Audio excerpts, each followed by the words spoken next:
definição para herói? Você pergunta isso para um sociólogo, mas é um livro. Os verdadeiros heróis são os que não são heróis, na verdade, né? São os que estão nos bastidores da luta. Porque quando você fala de heróis, sempre vem aqueles ícones, que são as pessoas que parecem que estão na frente dos holofotes, na verdade. Mas para mim, os verdadeiros heróis são aqueles que estão na trincheira ali, na luta para que consiga as conquistas. Um herói invisível são as pessoas que fazem sem precisar mostrar o que estão fazendo. São pessoas que fazem acontecer alguma coisa sem precisar estar a imagem estampada ali. Eu tinha muito medo de falar isso, sabe? Mas hoje em dia eu percebo assim, que com certeza história a gente está fazendo. Que não vou passar mais assim, invisível. Porque é um trabalho que está sendo pontual, inovador, né, dentro da nossa cidade e que está sendo reconhecido. Então, se está sendo reconhecido, é sinal que as pessoas entenderam a nossa proposta. E eu não me considero assim heroína, mas eu considero sim que eu tenho um papel e quando você tem esse papel de transformador, a responsabilidade é muito maior. Um herói é uma pessoa que faz a diferença, que transforma uma realidade ruim, uma realidade triste, uma realidade boa, uma realidade feliz. Então, o palhaço para mim é um dos maiores, assim, questão de herói, é o maior, porque ele é um ser completamente transformador. A partir do momento que eu coloco a minha máscara, que é o nariz do palhaço, eu me transformo num herói. Principalmente para as crianças, porque é algo muito lúdico assim, para elas. Você acaba tendo superpoderes para elas. E o principal poder desse herói é transformar tristeza em alegria. O herói é o cara que pratica o bem. Não se preocupa só com ele, com todo mundo também, né? Um herói, eu creio que seja alguém que passe por cima das suas vontades para poder pensar no próximo, sem deixando suas coisas de lado e tentando ajudar outra pessoa, mesmo com um monte de problema também. São pessoas que abdicam de, às vezes, ter um pouco mais para poder dividir e outra pessoa ter o mesmo que você. O ser humano é movido a interesses. E se você faz algo pelo outro, o beneficiado é você mesmo. Sempre é assim que ocorre. Você só se completa quando você procura entender a realidade do outro. Você acaba entendendo melhor a si mesmo, né? Eu vejo dessa forma. Eu sempre procurei despertar muito a questão da consciência, né? Consciência de cidadania, a questão de direitos. Sempre briguei muito por aquilo que eu achava que fosse justo. O nosso povo não tem na cultura buscar direitos.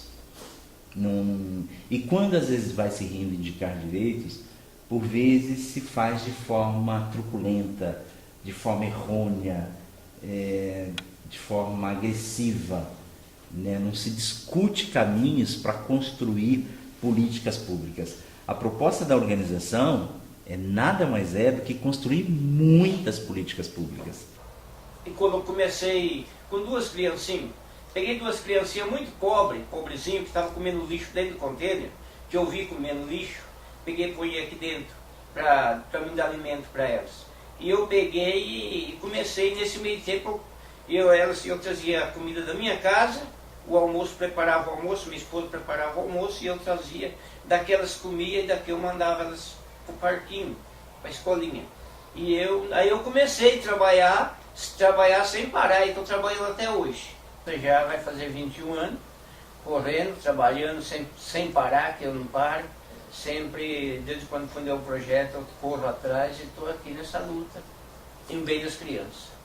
Aqui eu tenho tirado muita criança que hoje são casados, têm sua casa própria. Eu jamais, quando eu era jovem, pensei que eu ia, tipo assim, doar meu cabelo. Eu tenho uma grande amiga de infância que estava com câncer. E ela mobilizou algumas pessoas em São Paulo para doar cabelo. Eu acho que ela, no Facebook, né? Ela olhou minha foto no Facebook, mandou uma mensagem para mim, você quer doar seu cabelo?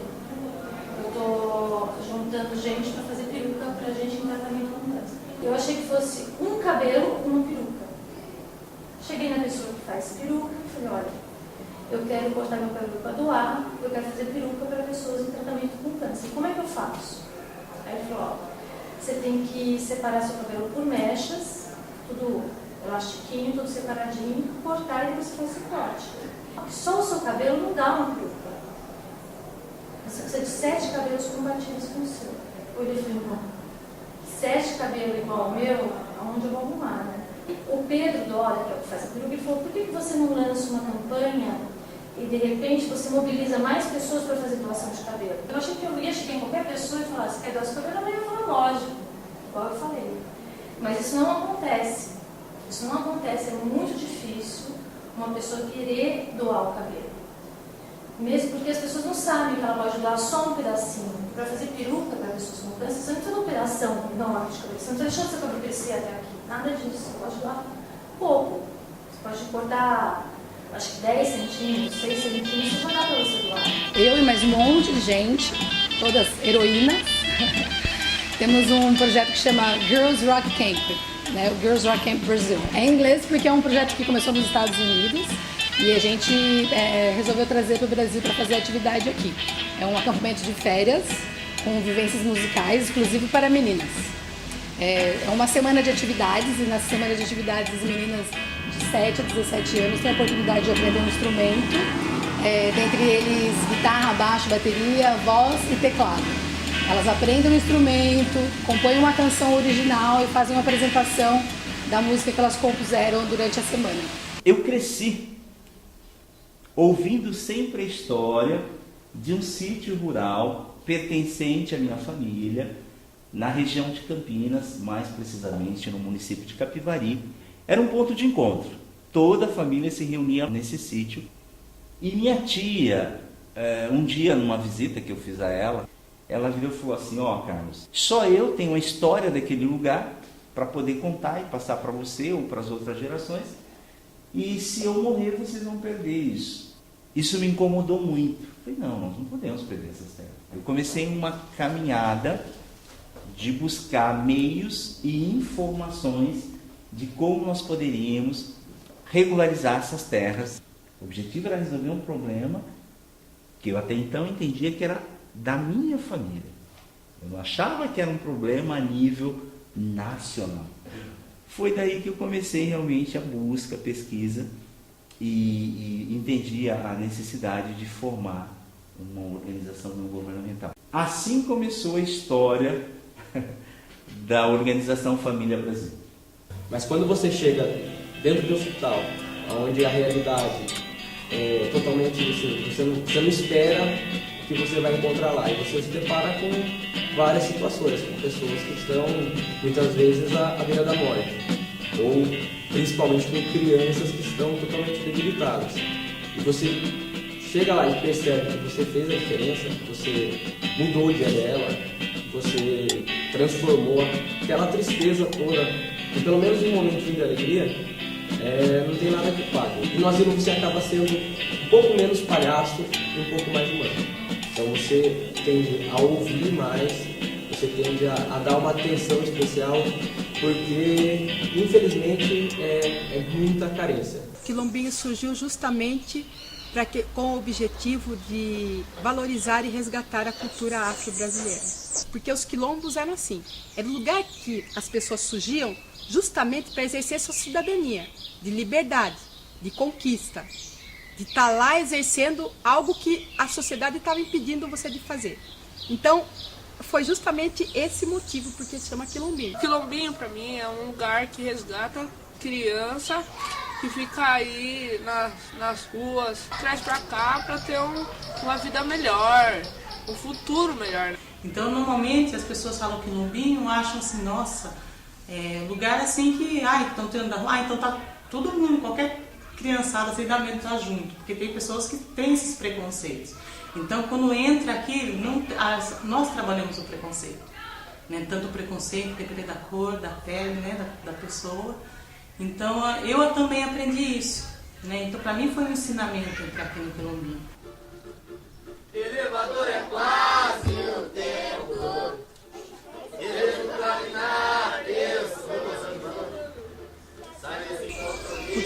quando a gente cresce acreditando que você é inferior, que você é fruto de uma escravidão, que você é fruto de uma história submissa, você tem uma autoestima doente. E essa falta de autoestima é que faz com que você também não tenha enfrentamento das coisas.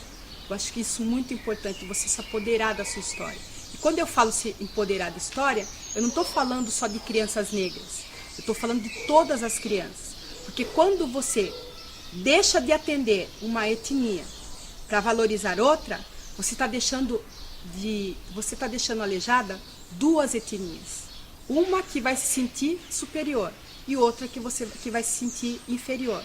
O projeto Lua Nova, quando ele começou, foi com uma vontade muito grande da Raquel em ajudar as pessoas que precisavam. Então, o projeto Entre Nós é uma parceria da Prefeitura junto com a Lua Nova, é um programa que faz um trabalho tratamento comunitário, então é o consultório na rua. É uma equipe que vai para as ruas atender pessoas em situações de risco, qualquer vulnerabilidade, seja droga, seja violência, seja moradia. Então a gente trabalha de segunda a sexta, das 2 da tarde às 8 da noite, cada dia da semana em um bairro. São 7 bairros que a gente atende em Sorocaba. Então é uma equipe, tem psicólogo, assistente social, educador social, motorista. Nós temos educadores par. Educador par é aquela pessoa que já passou por esse problema de droga, aconteceu alguma coisa e hoje está limpo, está tranquilo, continua em tratamento, porque uma vez usuário, uma vez dependente químico, ele tem que ser tratado, então a pessoa entende isso. Então ele acaba trabalhando com os outros na rua. Então a gente tem isso na equipe também. E a Lua Nova faz esse trabalho, consegue fazer com que as meninas se tornem educadoras par. Né? Então é uma equipe que sai na rua. E já existe há 2 anos esse consultório na rua. E é um trabalho bem legal assim também. Aqui a gente fala, o escritório, a gente fala que é a cabeça da Lua Nova. O abrigo é o coração da Lua Nova. Que lá é que ficam as mães, as crianças. Faz 1 mês e 5 dias que eu me encontro no abrigo. Meu motivo era moradia. Se encontrava numa área de risco, que não tinha água e nem luz. Não tinha saneamento básico. A prefeitura me encontrou, porque era uma área da prefeitura. E ali, desde então, a minha vida transformou. Porque a gente não tinha um vaso digno, né? Uma pia, uma torneira. A gente não tinha nada que um ser humano necessita. A Lua Nova, para mim, é como se fosse uma mãe, que eu não tive. Me acolheu, é muito acolhedor, muito amigo. E desde então, a minha vida, cada dia que se passa, é um dia de transformação. Chorei bastante no primeiro dia, porque, querendo ou não, meu barraquinho era meu cantinho, né? Era tudo que eu tinha, era pouco, mas o pouco que eu tinha era tudo para mim. Porque é difícil você ter convivimento, né? Aqui é tudo maravilhoso, mas é o convivimento que é meio difícil, porque você é de um jeito e você acaba encontrando pessoas de um jeito diferente que não bate com o seu, mas no decorrer você vai acostumando. Eu tenho uma banda há quase 20 anos já, uma banda de rock, e eu toco guitarra na banda e eu sempre achei que tinha um certo déficit de meninas assim, tocando. E além disso também eu sou socióloga, eu trabalho com movimento feminista, com movimento de mulheres. E eu acredito que a emancipação feminina é uma coisa que precisa na nossa sociedade, que faz parte da emancipação humana, a emancipação feminina. E o projeto ele usa o lúdico, que é a música, para tentar fazer uma transformação social, que é a emancipação das mulheres. Nós somos em 2 períodos. Nós entra às 7h30 da manhã, 7h30, tem o lanche deles da manhã. Aliás, a gente brinca, a gente lê às vezes. Gosto muito. Dá serviço para eles, artesanato, da vez dá guardanapo para eles pintarem, que eles pintam, tem uma mãozinha para pintar guardanapo, ensina. Então, precisa de ler muito, eles têm uma cabecinha muito boa. Então, aí tem o lanche da tarde, depois 11h30 do almoço, 11h30 do almoço para eles. 1h, eles entram, já está prontinho para a escola, eles trazem a roupinha deles aqui, já troca aqui. Se eles, algum que não, da vez não tomam banho em casa, não tem chuveiro que eles tomarem banho, eles tomam banho, trocam a roupa, e daí 1h entra na escola. Os que estão na escola, eles não vão para casa da mãe, porque a mãe não está em casa. A mãe está com a casa fechada. Então eles vêm todo para cá. Eu tenho 2 bombas de circo. Uma está licitada para Araçoiaba, que é um projeto muito legal que é da Secretaria de Cultura. E eu tenho uma outra lona também em Sorocaba, que é da minha companhia, que foi comprada com dinheiro da licitação mesmo de Araçoiaba. Eu iniciei um grupo, uma ONG, Dispostos a Alegrar, uma ONG voluntária. A gente ia nos hospitais, no GEPASSE, na Vila dos Velhinhos e em todos os lugares que estivessem precisando. Nunca teve uma ajuda, então foram 5 anos que a gente não teve apoio nenhum, só fazendo bingo, né, fazendo espetáculo na lona para cobrar entrada, para poder comprar maquiagem, sapato de palhaço, roupa de palhaço, e todo mundo se autossustentava, transporte, comida, tudo. Praticamente as partes mais caras eu comprava com o dinheiro da FNC Feminino e o restante cada um tirava do próprio bolso. Agora pense, você que trabalhou a semana inteira, só tem o domingo para ficar em casa, acordar 8 horas da manhã para ir para o regional. Tem que gostar, tem que ser voluntário mesmo. Eu acredito que o que me motivou foi ser criança negra. E quando eu estava na minha vida escolar, eu percebia o quanto a minha história não era contada de maneira justa. E quando eu fui crescendo, eu fui tendo enfrentamentos por causa da minha cor, e eu vi, depois que me formei como educadora, que esse enfrentamento ainda existia e que era um assunto muito delicado e os professores não tinham conhecimento, não sabiam como lidar com isso. E eu, como educadora negra, tomei essa responsabilidade para mim. Eu sabia que algumas pessoas doavam o cabelo para fazer perucas assim, para as pessoas que precisam, mas eu não sabia como era o processo. Aí vim aqui, a Mavi foi corajosa, eu falei, vamos, então, aproveitou o embalo. Eu fiquei impressionada com a quantidade de cabelo que eu tenho. Eu não sabia que a quantidade de cabelo, e aquele cabelo vai ajudar a fazer uma boa parte de uma peruca. Quando você for cortar 4 deles, corta 6. Mas depois que eu corto, você vê a quantidade de cabelo que vai ser doada, você fala, meu, vale a pena. É muito gratificante. A partir de uma pequena quantidade, você já pode doar. Já ajuda, 7 centímetros.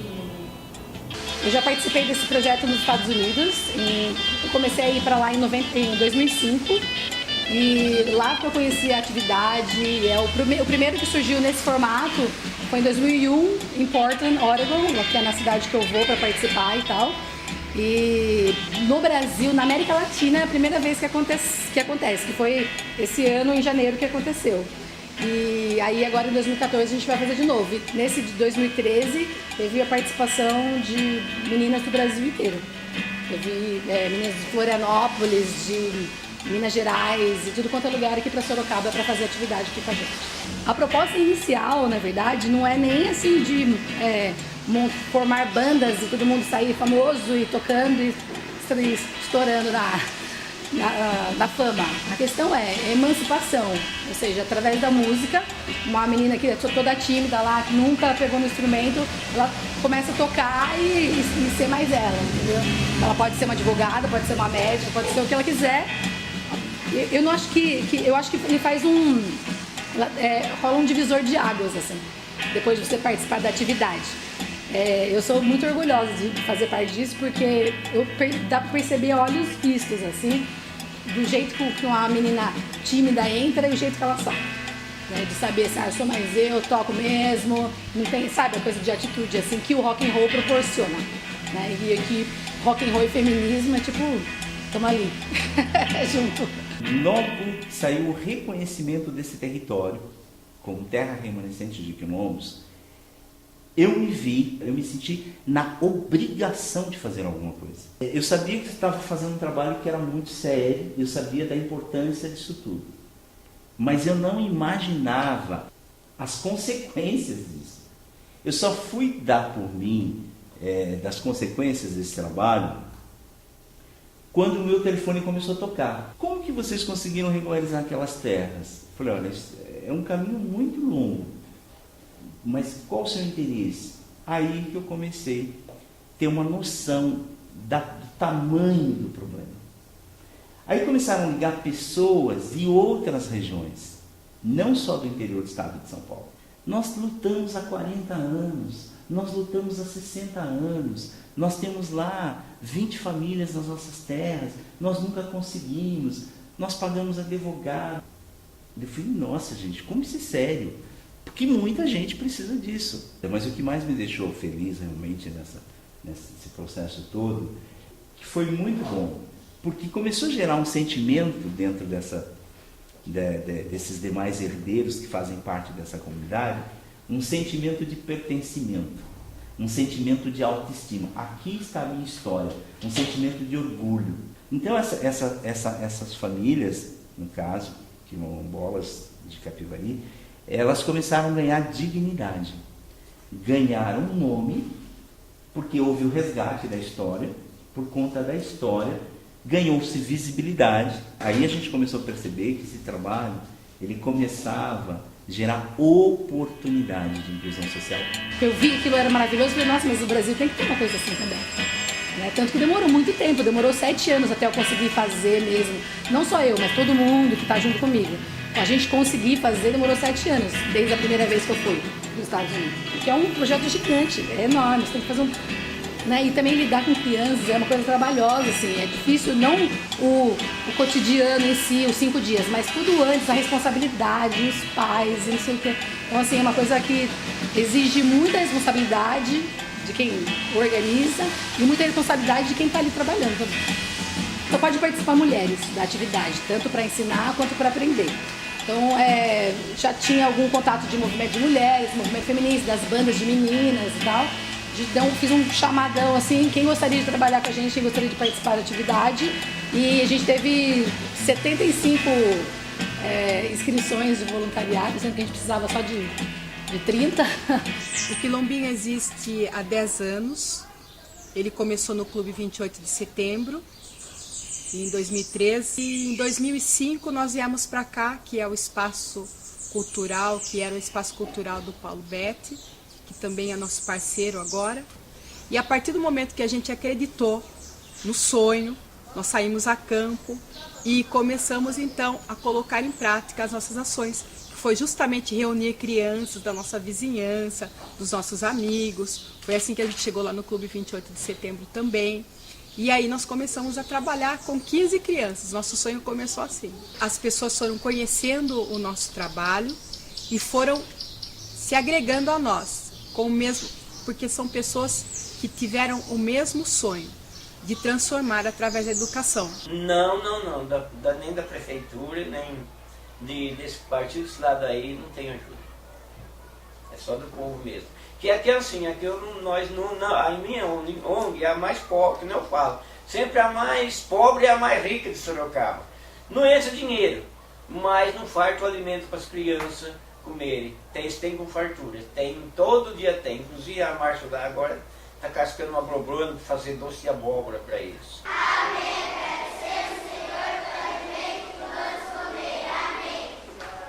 A minha vontade é ainda construir um salão aqui, que quando completar a idade, que para sair daqui, dá continuidade para frente, aqui, com informática.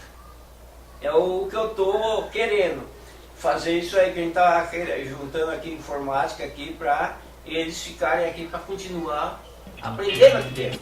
Então a minha motivação de estar começando, de fazer esse projeto, foi ter meu TCC, na verdade. Eu tive, meu TCC defendi a tese da alegria como um remédio. Como um remédio, não que seja que vá substituir, mas como um adicional a mais. A partir daí, unindo com a minha, que eu já tinha vontade de fazer circo mesmo, já desde criança, unir o social com o voluntariado e a parte artística. Atualmente, nós ainda mantemos um cadastro de 3.700 famílias, não estamos estimulando isto porque não temos estrutura para atender mais. Existia a necessidade de organizar internamente esse trabalho. Então, eu comecei a pensar na questão do planejamento estratégico e a gente desenvolveu um sistema de gestão. Nós chamamos de sistema de gestão social. Todos os órgãos de governo que lidam com questões de direitos sociais, nós começamos a envolver. As demandas mais coletivas, nós encaminhamos para o Estado. Então a gente manda arrumadinho para eles. E eles gostam, né? Porque chega pronto para eles. Porque a gente faz toda essa triagem, que é a parte social, por conta da desagregação, quebra de vínculos familiares, filhos de um pai com filhos de outro e outras tantas ordens, né? Então, por conta disso, a forma como nós encaminhamos para o próprio Estado, a maneira como ele recepciona a demanda, facilita para ele atender. Existem muitas questões que elas são resolvidas administrativamente, porque grande parte da população não tem a informação. Pelo fato dela não ter a informação, ela já é prejudicada no seu direito. Existem casos que nem viram processos. O simples fato da pessoa ter a informação correta, ela se posiciona, ela se organiza internamente dentro daquele próprio ciclo, núcleo familiar, ela se organiza, um assina pelo outro, para não se perder um determinado patrimônio. Você concorda? Você concorda? Então nós fazemos muito mais conciliações e arranjos e orientamos essa família que, se eles não fizerem assim, vai comprometer todo o patrimônio deles, vai ser pior ainda. Algumas pessoas não doam porque não quer, porque tem um xodó no cabelo. Outras pessoas não doam porque não sabem, ou porque tem química, ou porque, sei lá, tem cabelo branco, ou tem cabelo enrolado, ou meu cabelo é repicado. Todo mundo pode doar, porque o cabelo que vai ser cortado vai ser jogado fora. Para mim,